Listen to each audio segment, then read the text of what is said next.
Itinalagang presidente ng PDP laban si Davao City Mayor Baste Duterte.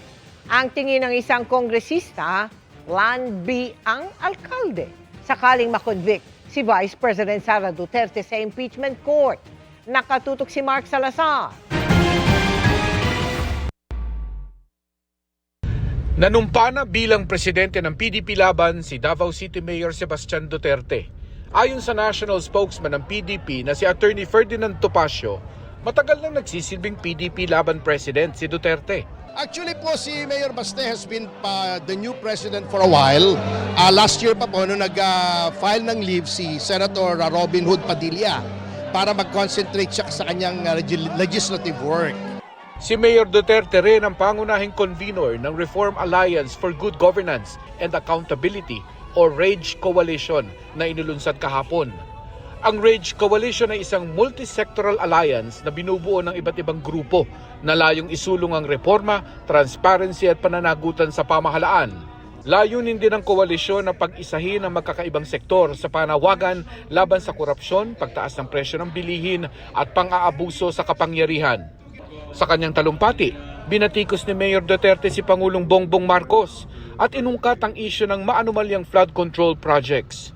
Siya nagbukas ng usapin ng flood control na may mga ghost project. Kaya ako tumahimik talaga. Kasi hinayaan ko na mag-self-destruct yung yan.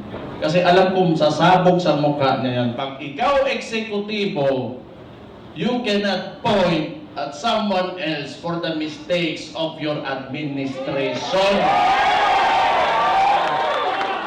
Responsibilidad mo yan, ibig sabihin, either di ka nag-iisip o kulang ka sa pag-iisip o hindi mo talaga gusto yung trabaho mo.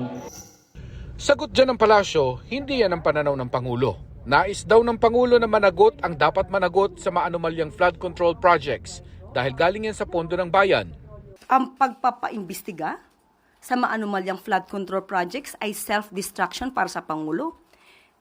Parang kakaiba po yata ang kanyang pananaw. Ang Pangulo po, kahit maapektuhan at matamaan ng kanyang administrasyon, kahit ang kaalyado man niya ay kaibigan niya o kamag-anak niya ay maapektuhan, ipagpapatuloy po ang pag-iimbestiga sa flood control projects. Bakit?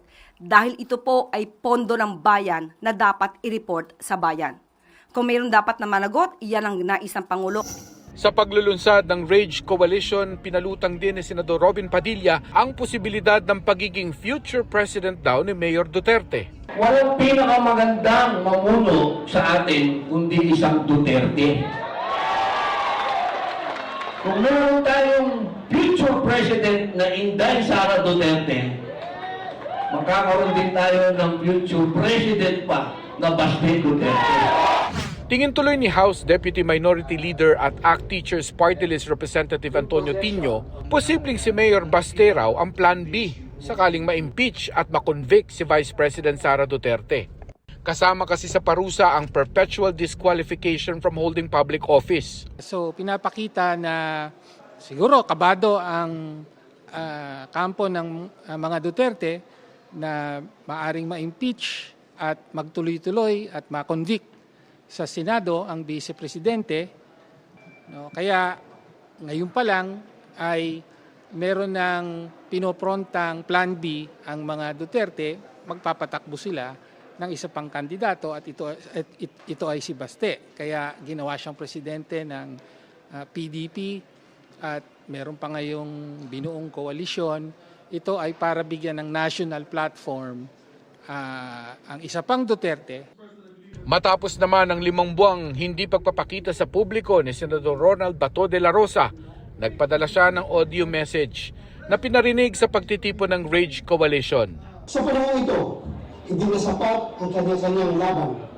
Kailangan natin ng isang timid, isang direksyon at matibay na paninindigan laban sa katiwalian, pag-aabuso at mga hakbang na naglalayong patahimikin ang oposisyon.